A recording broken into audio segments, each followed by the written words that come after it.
ನಮಸ್ಕಾರ ವಿದ್ಯಾರ್ಥಿಗಳೇ ಮತ್ತು ಪಾಲಕರೇ.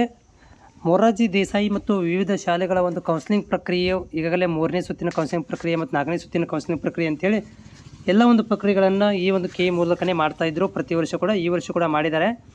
ಸೊ ನಾನು ಇವತ್ತು ಕಾಲ್ ಮಾಡಿ ಕೆಗೆ ಮಾಹಿತಿ ಕೇಳಿದಾಗ ಮುಂದೆ ಏನಾದರೂ ಸೀಟ್ ಉಳಿಕೆ ಆಗಿರುವಂತಹ ಒಂದು ಮಾಪಪ್ ರೌಂಡ್ ಏನಾದರೂ ಮಾಡ್ತೀರಾ, ಸೀಟ್ ಉಳಿದಿರುವಂಥ ಸೀಟ್ಗಳಿಗೆ ಏನಾದರೂ ಮತ್ತೆ ಇನ್ನೊಂದು ರೌಂಡ್ ಏನಾದರೂ ಮಾಡ್ತೀರಾ ಅಂತ ಮಾಹಿತಿ ಕೇಳಿದಾಗ ಸೊ ಅವರು ಹೇಳಿರುವಂಥ ಮಾಹಿತಿ ಏನಂತಂದರೆ, ನೋಡಿ ಇನ್ನೂವರೆಗೆ ಕೂಡ ಇಲಾಖೆಯಿಂದ ನಮ್ಮಗಳಿಗೆ ಗೈಡ್ಲೈನ್ಸನ್ನು ಬಂದಿಲ್ಲ.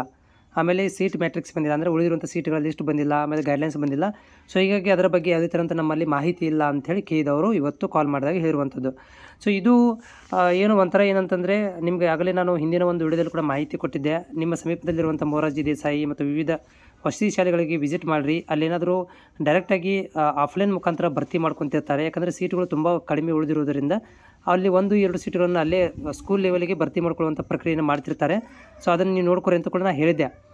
ಬಟ್ ಆದರೂ ಕೂಡ ಇನ್ನೊಂದು ಸಲ ಕ್ಲಾರಿಫೈ ಮಾಡ್ಕೊಳ್ಳೋಣ ಅಂತೇಳಿ ಕೆ ಕಾಲ್ ಮಾಡಿದಾಗ ಅವರು ಹೇಳಿರುವಂಥ ಸ್ಪಷ್ಟವಾದಂಥ ಮಾಹಿತಿ ಅಂದರೆ, ಸೊ ಇನ್ನೂವರೆಗೆ ಕೂಡ ನಮಗೆ ಇಲಾಖೆ ವತಿಯಿಂದ ಅಂದರೆ ಮೊರಾರ್ಜಿ ದೇಸಾಯಿಯ ಮತ್ತು ಕ್ರೈಸ್ ವತಿಯಿಂದ ಯಾವುದೇ ಥರಂಥ ಗೈಡ್ಲೈನ್ಸ್ ಬಂದಿಲ್ಲ. ಆಮೇಲೆ ಇದು ಲಿಸ್ಟ್ಗಳು ಕೂಡ ಬಂದಿಲ್ಲ, ಅಂದರೆ ಸೀಟ್ ಉಳಿಕೆ ಆಗಿರುವಂಥ ಲಿಸ್ಟ್ಗಳನ್ನು ರಿಟರ್ನ್ ಮಾಡಿಲ್ಲ. ಸೊ ಹೀಗಾಗಿ ನಾವು ಮುಂದಿನ ಪ್ರಕ್ರಿಯೆ ಬಗ್ಗೆ ಯಾವುದೇ ಥರದ ಗ್ಯಾರಂಟಿ ಕೊಡೋದಿಲ್ಲ ಅಂತ ಹೇಳಿದ್ದಾರೆ.